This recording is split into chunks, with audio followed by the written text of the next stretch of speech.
லைஃப்பில் ஏதோ ஒரு விஷயத்தை வந்துட்டு தொலைச்சிருக்கீங்க. தொலைச்ச அந்த விஷயம் ரொம்ப நிறைய இடத்துல தேடியும் இருக்கீங்க. நீங்கள் இப்போ தான் தூங்கி எழுந்தேன், அதனால் வாய்ஸ் அப்படி இருக்கு. தூங்கி எழுந்திருக்கீங்க, நிறைய இடத்துல தேடி இருக்கீங்க. சில பேர் ஏதோ பொருள் இழந்திருக்கலாம், சில பேர் பணம் இழந்திருக்கலாம், சில பேர் உங்களுடைய ரெஸ்பெக்ட், மனம், மரியாதை அதை இழந்திருக்கலாம். தொலைஞ்ச அந்த இடத்த வந்துட்டு தேடி அப்புறம் ரெஸ்ட் ஆகிட்டு நீங்கள் வந்துட்டு அந்த இடத்துல வந்து நகர்ந்துட்டீங்க.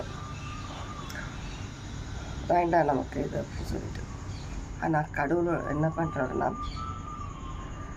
அந்த விஷயத்தை லேசில் விட்டு போகக்கூடாது. உங்களை அதே இடத்துல, அதே சுச்சுவேஷன்ஸில், அதே சில விஷயங்களில் உங்களை திரும்பவும் எடுத்துகிட்டு போயிட்டு அந்த இடத்துல விடுறாரு.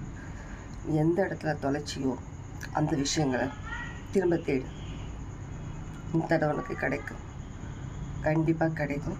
ஹார்ட் ஒர்க் பண்ணு, தேடு, ஆரம்பி அப்படின்னு சொல்லிட்டு உங்களை இழுத்துட்டு போயிட்டு அந்த இடத்துல விட்டுட்டாங்க. இப்போ தேட ஆரம்பிங்க, கண்டிப்பாக கிடைக்கும்.